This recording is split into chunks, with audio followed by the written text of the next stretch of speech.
Le livre de Bereshit, c'est le livre de quoi? Des Midot.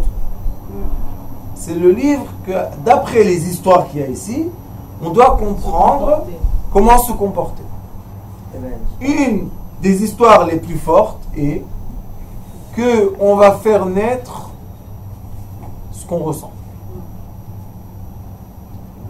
Et le premier homme, le serpent, qu'après Akadosh Baruch Hu a créé un deuxième homme, qui est le premier homme que nous on connaît, c'est pour réparer la faute. Mais qui a créé la faute? C'est lui. Vaïta'atsev et libo. Et voilà. Quand on fait des choses avec tristesse, le résultat ne sera pas gai. Magnifique. Elle a tout compris là-bas. Vayomer Hashem emchet ha'adam asher barati. Akadosh Baruch Hu, il a dit, je vais effacer cette création. Il n'y a pas de problème, efface. Mais al pnei ha'adama, me'adam ad behema, ad re'em esadof hashamayim, ki nichamti ki asiti. Akadosh Baruch Hu, il était très triste de cette création. De Noach, matzachen. Et Noach, il a plu. Il a plu. Matzachen, Noach, matzachen, il a plu. Akadosh Baruch Hu. Be'enei Hashem. On a le cœur et on a les yeux. Vous voyez que déjà là, il y a, et El Libo, il y a le cœur et les yeux. Et maintenant, on a toute l'histoire du déluge, et à la fin de la paracha, on a le nombre de fois qu'on nous dit Vayechi, Vayechi, Vayechi, Vayechi. Qu'est-ce que tu veux? Pourquoi encore une fois, encore une fois, encore une fois? Beaucoup de fois, beaucoup d'années, je me suis posé cette question. Qu'est-ce qu'il veut dire? Dis-moi, celui-là a été le premier, celui-là a été le dernier, ça suffit, qu'est-ce que j'ai besoin? Non. Il veut nous dire ici un grand secret. Premier secret, Vaïri, comme j'ai dit tout à l'heure, 26, c'est 8.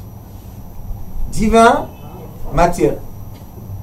L'homme, comme dit Rashi sur Bereshit, est la création pour connecter le divin à la matière. Nous sommes la création qui connecte le divin à la matière. C'est la raison qu'on est obligé de certains moments dans la vie vivre la matière, les envies, les passions, les désirs, et il y a d'autres moments qu'on quitte ça et on veut vivre le spirituel. Ça pour que l'être... On fait les deux. Oui, On fait les deux. tout le temps. C'est ce que je vous ai dit maintenant. Vaïchi, tu veux vivre Vaïchi. Yaakov, Vaïchi. Quand on dit Vaïchi, c'est quelqu'un de vrai qui a vécu. Ça veut dire quoi? J'ai vécu, j'ai vu, je vis. Ça veut dire que je suis un peu dans les fautes et je suis un peu dans la volonté du spirituel. Chacun de nous connaît qu'il y a des moments qu'on est tout seul et on a envie, je sais pas, de faire quelque chose. On va. Après, quand on retourne à la maison, on s'est douché, on est assis sur le canapé, on se dit, c'est pas, où est la joie, où est le... C'est pas ça. Bon, on va ouvrir YouTube, hop, on va mettre la chaîne Sitri Chaim. Ah, maintenant, oh, on va se coller loin, loin, loin, loin, loin, loin, loin, Kadosh Baruch Hu. Qu'est-ce qu'ils disent les gens? Est-ce que je dois être seulement collé au divin ou seulement dans la faute? Entre les deux. Bah oui. Ça, hein, c'est comme un habit. Vous savez, l'habit, comment il est fait? Une partie des fils, ils sont de ce côté, l'autre partie est de l'autre côté. Et quand on les met comme ça, hein, on a un habit qui tient. L'être humain, sa vie est vaïri entre le nom divin et la faute. Et après, nous avons 14 fois écrit vaïri. C'est quoi ce 14 là? Pourquoi 14? Pourquoi pas 12? Pourquoi pas 20? 14 en lettres hébraïques, c'est Yud et Dal. Et on dit Yad, la main. Soudjok, la main. Notre main représente quoi? 4 et 10. Et le 4 et le 10, c'est le point divin que tu as commencé, c'est la lettre Yud. Après, nous avons 4 lettres du nom divin, le Yud, le Hei, le Vav, le Hei. Et après, nous avons 10 lettres, que ça s'appelle les lettres qui remplissent le nom divin. On écrit Yud, on écrit Yud, Vav, Daled. On écrit Hei, on écrit Hei, Aleph ou Hei Yud. On écrit Vav, Vav, Aleph, Vav. On écrit Hei, Hei, Aleph. Et on a 10 lettres. Ça nous forme une pyramide. Qui dit, il y a un point qui avait tout dedans. Et après ce point-là, s'ouvre tout doucement. Il s'ouvre. On a 4 et on a 10. 4 représente aussi, quand on dit Adam, dans la Torah, quand on dit Adam, on dit homme et femme ensemble. On a 4 mains, on a 4 pieds. Ça, c'est un homme entier. Alors, quand il dit Yad, 14 fois, je dis que vous allez vivre, c'est pour créer une pulsation de quoi? De vie qui va permettre la connexion. Yad.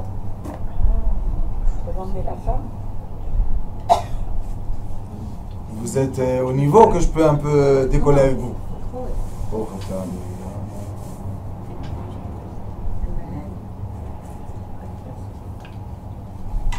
Alors on a la connexion divine, on a le nom divin et la faute, et on a maintenant le nom de Avram. Dans le début du monde, il est écrit Behi Baram. Vous connaissez Behi Baram? Au début, Behi Baram, Behei Baram. Behi Baram, il y a le petit Hei. Il y a un Hei qui est tout petit. Si je veux le trouver, ça va. Si je ne veux pas le trouver, ça fait rien. La prochaine fois, on sera occupé de quelque chose d'autre. Behi Baram, il y a écrit dans le parashat de Bereshit, il y a écrit Behi Baram. Hashamayim Behi Baram. Mazé Behi Baram. Pourquoi on a besoin? Si on prend les lettres de Ibaram, on trouve le mot Avraham. Veut dire qu'au début de la création du ciel, déjà il y avait quoi? La volonté du cœur divin. Mais la volonté du cœur divin, c'était quoi? C'est qu'il y ait un être qui soit le serviteur du divin. Pour qu'il y ait un être qui soit un serviteur du divin, est-ce qu'il doit être une descendance d'ange ou descendance de fautif? Fautif. Il est obligé de descendre du fautif, pour préparer le monde. Et commencer à reparer, à remonter. Et c'est pour ça que Yosef, on lui a écrit Yosef li Hashem ben Acher. Le première lettre de Yosef, Yud, avec le Hei de Abraham, c'est quoi? Le 2 premières lettres du nom divin. Qui veut dire quoi? La pensée, Chokhmah, Bina et l'intelligence. Nous avons la sagesse et l'intelligence du divin qui ont créé le premier homme jusqu'à Noach, 10 générations jusqu'à Abraham, et de Abraham jusqu'à Yosef, combien? Abraham, Yosef, et Abraham, Yitzhak, Yaakov, Yosef. 4, combien? 10 générations de Noach jusqu'à Abraham, 4 générations jusqu'à Yosef. On a Yad. Yad le Yad, Koach.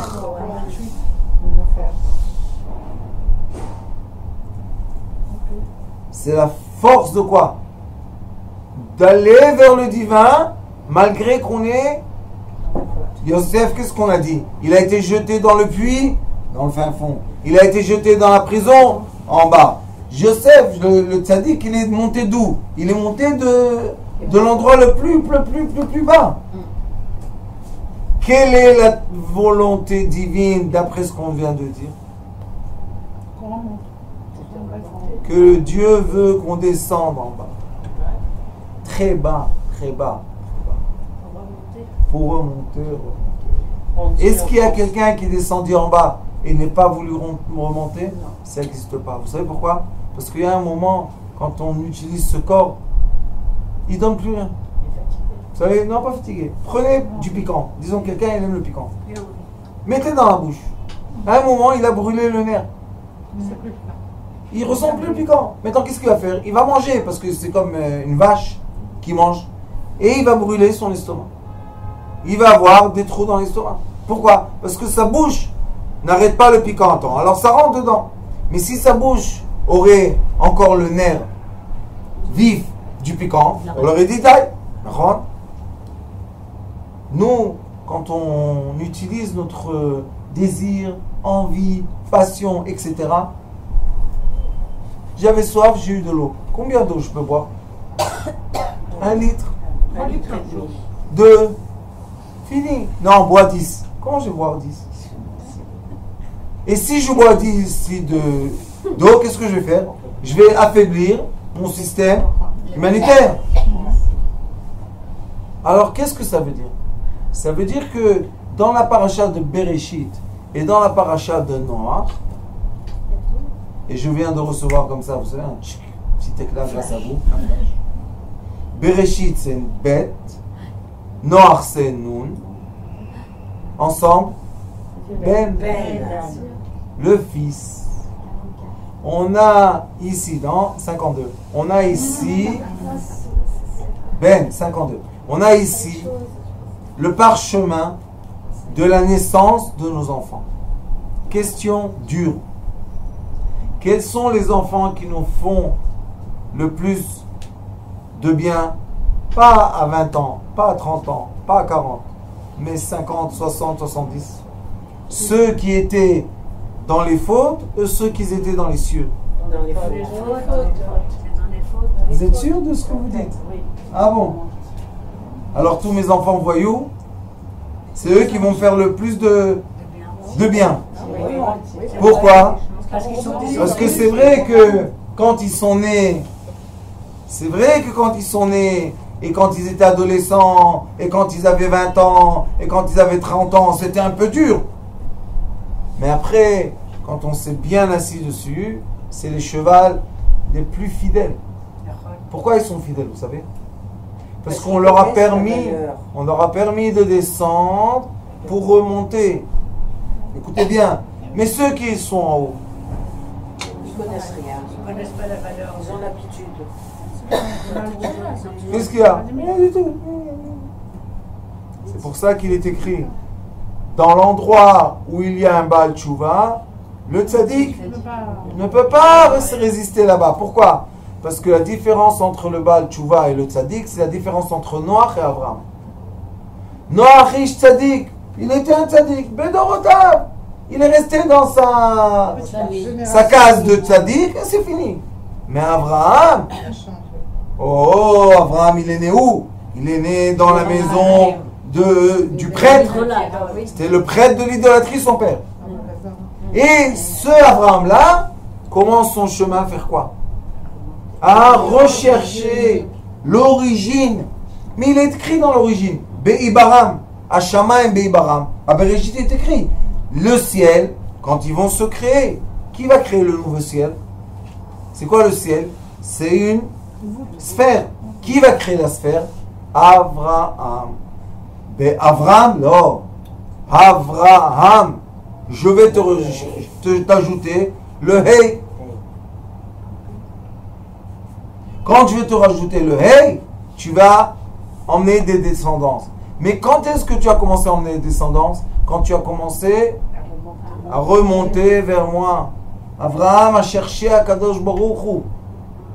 Abraham, c'était un scientifique.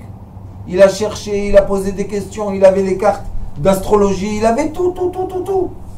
Et un jour, il a dit, toi le grand Seigneur, dévoile-toi à moi. Il s'est dévoilé à lui. Est-ce qu'Abraham, il était fou, normal? Faites attention à ce que vous dites. On l'a traité de fou. Non, je pense qu'il est un peu fou. C'était un fou. On l'a traité de fou. Non, vous savez pourquoi un fou? Il allait à l'encontre de tout. Il allait à l'envers de tout le monde. Il a rejeté son monde. Il a rejeté son monde. dans le feu. Donc, Il a tout fait à l'envers. Nous, aujourd'hui, on dit, on est les enfants d'Abraham, le peuple élu. Mais Abraham, d'où il vient? De l'idolâtrie. Plus on descend, et plus on remonte. Plus on descend, et plus on remonte. Noir, c'est Chem. Alors dans ce cas-là, on cherche tellement à protéger les enfants. On est fou. Parce qu'il y a des enfants qu'on cherche à protéger ou pas. C'est comme des chevals dans la prairie, ils vont faire ce qu'ils veulent. Et il y a des enfants qu'on cherche ou pas, c'est comme les moutons à côté de toi. Ça, les moutons, où va le berger, les moutons vont avec lui. Mais il y a des chevals, où va le berger, ils s'en vont les chevals, ils s'en Alors foutent. ça veut dire qu'un enfant qui s'égare, il faut le laisser... Un enfant il faut le qui laisser s'écarte, un petit peu, un enfant qui commence à chercher les sensations de la vie, un enfant qui commence à descendre du chemin que nous on pense qui est bien. C'est l'enfant qui va chercher la faute pour trouver le chemin de retour.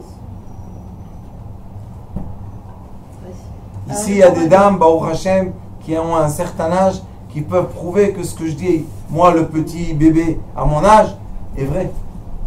C'est pas facile. Je dis la vérité, moi. Pas facile, dit facile, la vérité. Alors les parents, comment ils agissent dans un cas pareil où l'enfant... Je vais vous dire, quand nos enfants, comme l'enfant de Dieu, c'était qui? Le premier homme, le deuxième, après 10 générations, après Noir, encore 10 générations. Il a attendu, Savlanout. Il avait la patience avec toutes les générations. Donner l'amour et attendre. Alors. C'est tout. De l'amour et de la patience. De l'union et du temps. Et croyez-moi, vous pensez qu'à 40 ans, on fait les bêtises de 20 ans? Non, il y en a. Je ne dis pas qu'il n'y a pas des exceptions partout. Mais je dis la généralité, c'est quoi? À 40 ans, ça y est, on a compris, on a coûté. Et à la fin, on se dit, c'est des bêtises tout ça. Qu'est-ce qu'on veut? Comme tout le monde, on veut son foyer, sa maison, ses enfants. C'est ce qu'on veut. Le Yetzirah, après 30 ans, ça y est, il se calme, il commence à nous laisser tranquille un peu. Non. Parashat Bereshit, Parashat Noach, les deux parashiyot, c'est tout le Sefer. Vous allez voir, tout le Bereshit, c'est quoi? J'ai dit encore une fois, c'est juste une façon de dire. C'est une grande légende. C'est des histoires qu'on ne peut même pas saisir. Ça veut dire quoi? Qu'Akadosh Baruch Hu parle avec un être humain. Où on a entendu qu'Akadosh Baruch Hu parle avec un être humain? Et ceux qui disent qu'Akadosh Baruch Hu parle avec eux, qu'est-ce qu'on dit? C'est des illuminés, les pauvres. Ils sont... Mais peut-être c'est vrai, peut-être il parle avec eux. Peut-être c'est Abraham.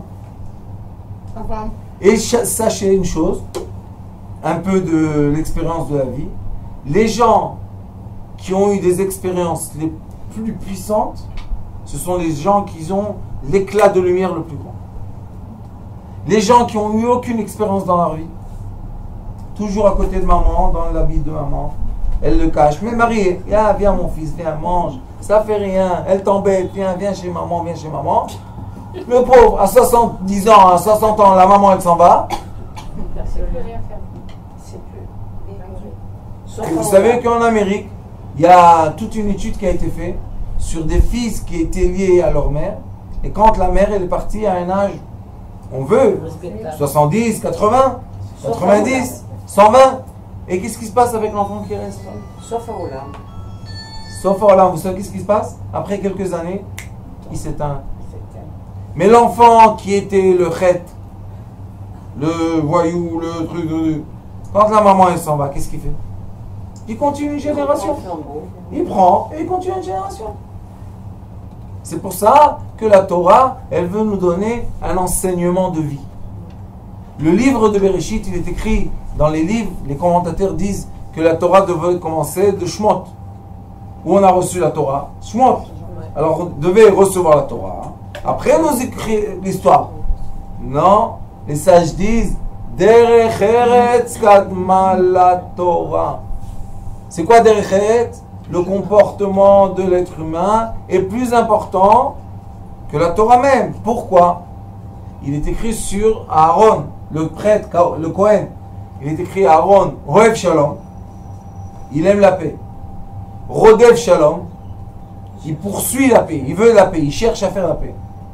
Oev et Abriot, il aime les Les créatures. juifs.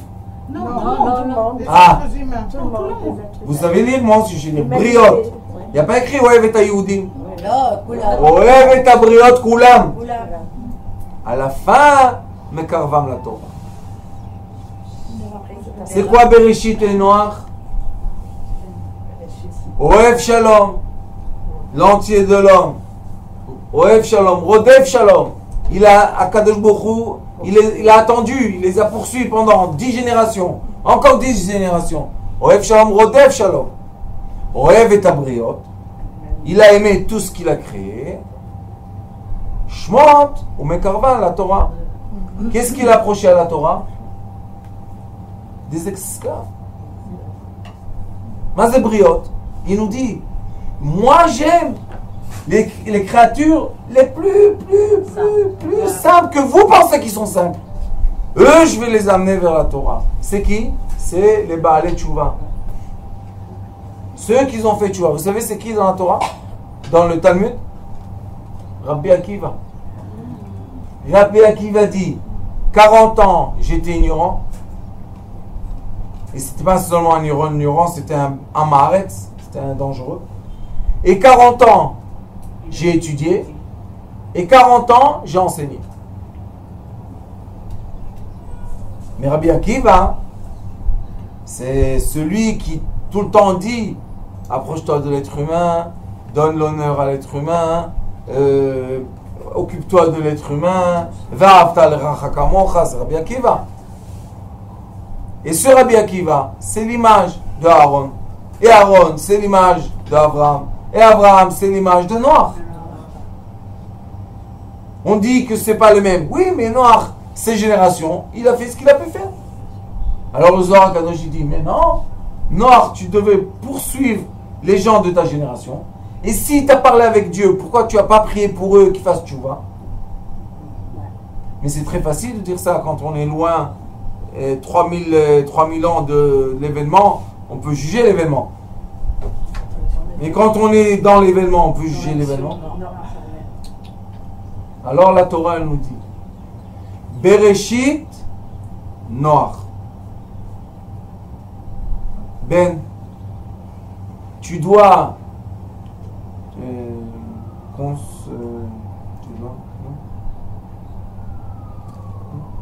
tu dois penser, considérer. Tu dois considérer tous les êtres humains comme tes enfants, comme ton fils Ben.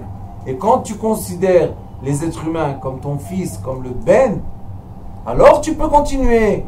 Noach, Lech Lecha, Va'era, tu peux continuer. Mais si tu ne les mets pas comme tes enfants, tu ne peux pas. Quels enfants? Ceux que Akadosh Baruch Hu a pleuré.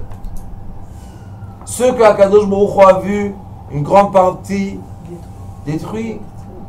Ceux que Akadosh Baruch Hu a vu. Vous savez c'est quoi un père qui perd la majorité des enfants? Il y en a un qui reste. Et celui-là qui reste, encore c'est pas ce qu'il voulait. Encore 10 générations.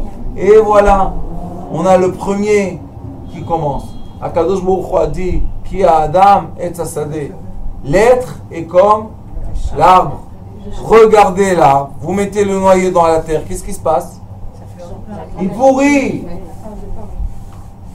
Le noyau de la terre, il pourrit. Et après qu'il pourrit, qu'est-ce qu'il fait? Il se sépare. Il se sépare en deux. Vous avez jamais vu un... Mettez dans le coton, vous allez voir.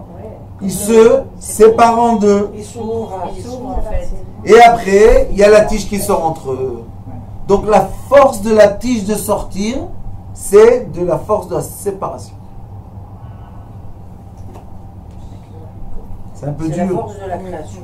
C'est un peu dur de digérer ça. Parce que c'est une vérité forte. Donc quand on voit des séparations, on doit être patient et amoureux. S'il y a deux enfants qui ne sont pas dans la même direction, il faut attendre. Qu'est-ce qu'il y a? Tic. Ça veut dire qu'il y a entre eux, il va y avoir une mèche qui va sortir comme ça, qui va être le début d'un arbre. C'est la même graine qui a été plantée. C'est elle qui monte. C'est elle qui monte. Quoi? Les enfants qui justement s'égarent un petit peu, est-ce qu'on doit leur faire des tocharotes ou non? Jamais, quel Torah? Non, je sais pas, on doit leur dire. Ils sont nés de nous. Volé, C'est nous, oui, c'est nous, exactement. Oui, c'est nous. Oui, alors pourquoi on s'aime pas? Non, je sais, mais est-ce que par exemple, je sais pas, un enfant qui a volé ou un enfant qui se lève pas pour aller au minyan ou un enfant, on doit le laisser ou... Nous, on se lève tous les jours à aller au minyan. Voilà. Laissez-le grandir. Laissez-le faire son chemin. Laissez-le aller avoir les expériences qu'il doit avoir. Mais bien sûr, laissez-le vivre pour qu'il revienne. Vous savez, j'ai quelques jeunes comme ça que je suis, ça fait beaucoup d'années. Pas les voyous de la forêt, des autres. Et ils étaient religieux. Après, ils ont demandé notre kippa. Après, ils ont demandé de changer d'école. Et on les voyait, les parents qui venaient, ouais, le rave, je leur disais, c'est vous. Celui-là, là, c'est vous. Jamais de la vie, jamais de la vie. J'ai un comme ça. Son père, un jour, il a enlevé la kippa. Je lui ai dit, pourquoi t'as enlevé la kippa, toi? Mais toute ma vie, ça me dérangeait. J'aimais pas ça. Je lui ai dit, alors pourquoi ton fils, il a enlevé la kippa? Parce que toi, tu veux pas la kippa. Laisse-le tranquille. Il a continué à grandir. Un peu à droite, un peu à gauche. Il venait me voir. Je lui disais, va faire, va là-bas. Tu veux encore ça? Va là-bas, la Vera, elle exactement, tu vois, là. Mais Rav, je dis, va mon fils, va. Après 10 ans qu'on accompagne comme ça quelqu'un, un jour il revient, il pleure. Rav, ça suffit. Mais qu'est-ce qu'il y a, mon fils? C'est le degré que tu es arrivé, viens, je te montre encore un degré. Viens, monte un étage. Tu vois là-bas, il y en avait, regarde. Va là-bas. Je veux plus. Maintenant, je vous pose une question. On a dans la maison un qui se levait tous les matins, qui a fait tout comme il faut, la machine.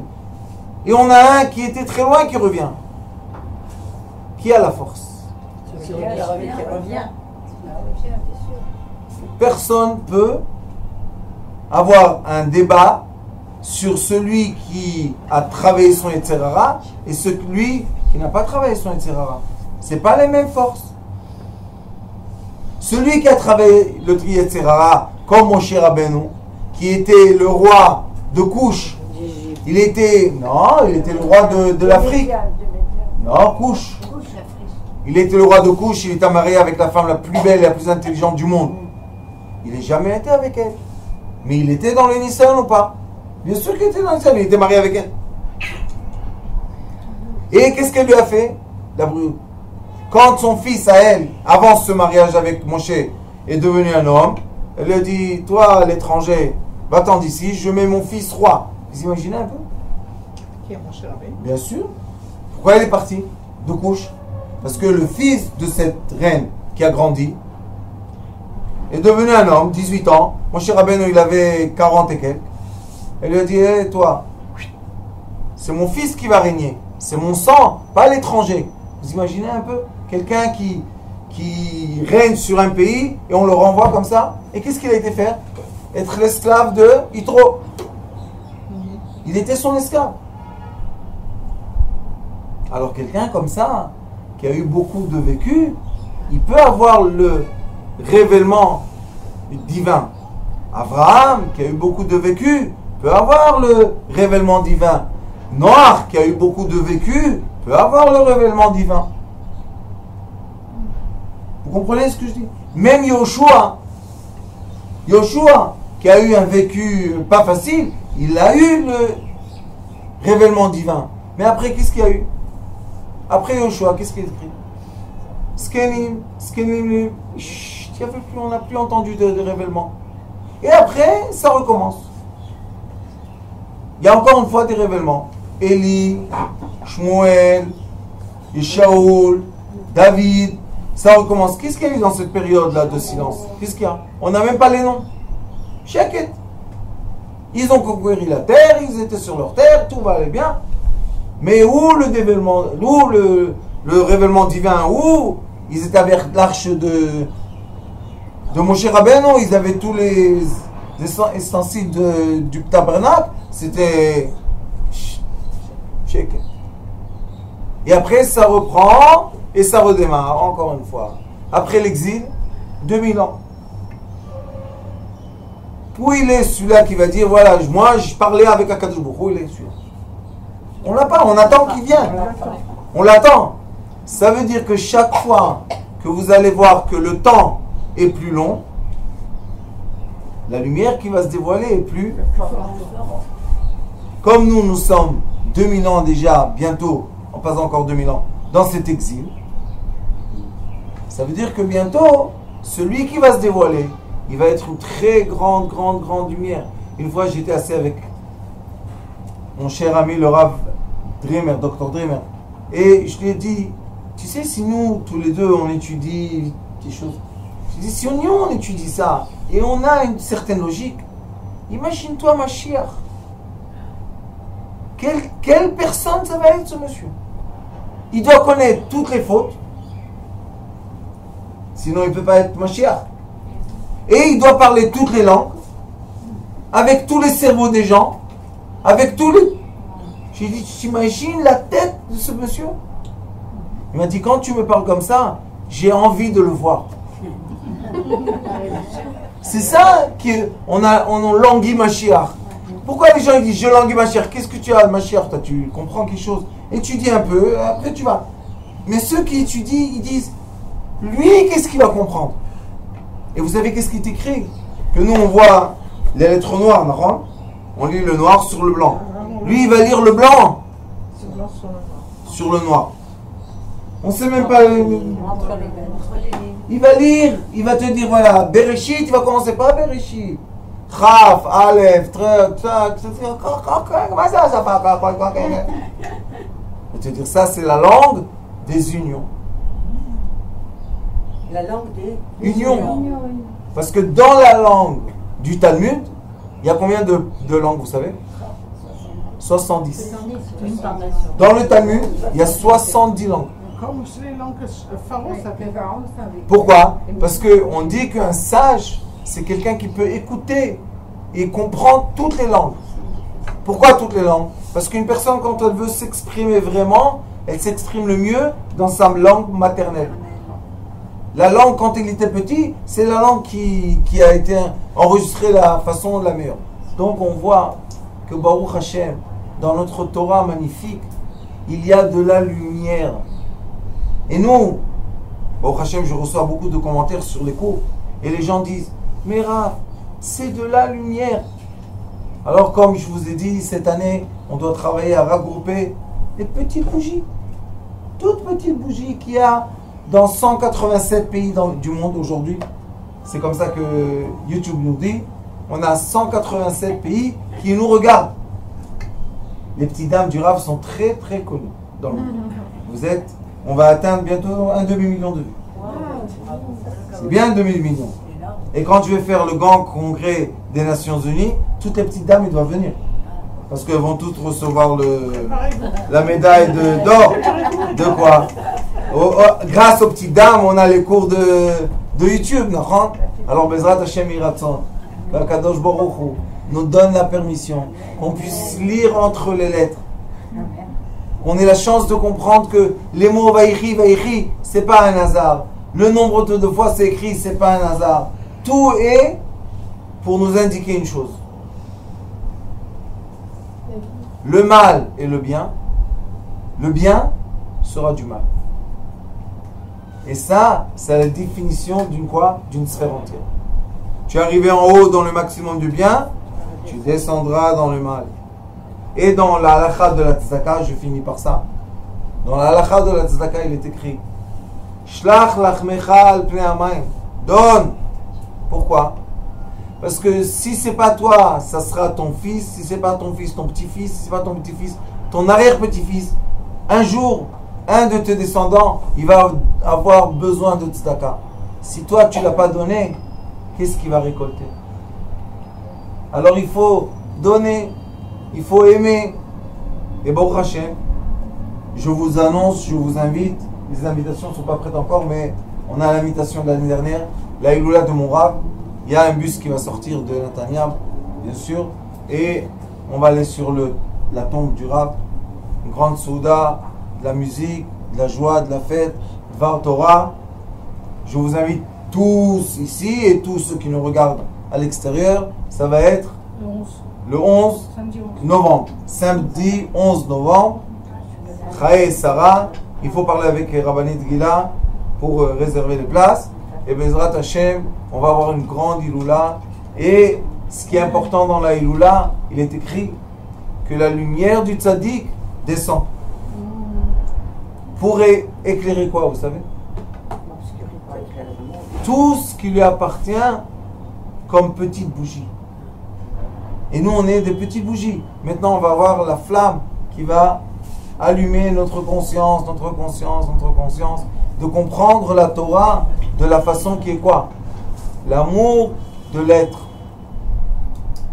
Et l'amour de l'être permet à l'être la volonté de se rapprocher de ce savoir infini, magnifique. Baruch Adonai Olam. Amen. תודה רבה.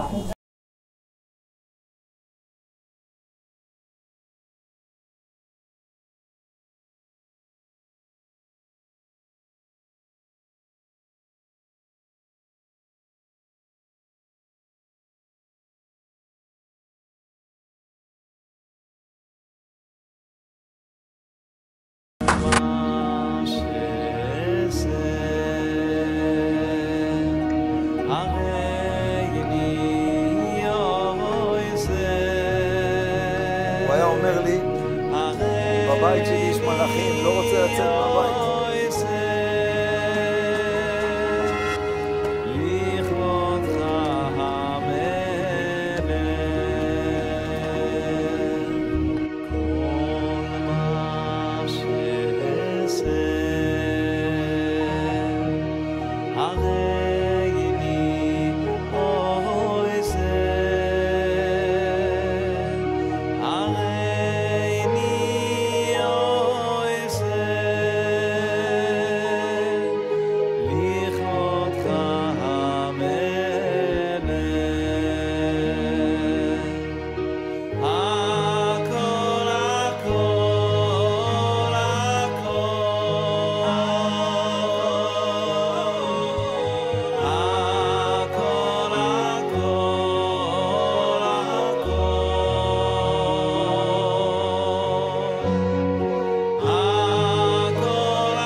Amen.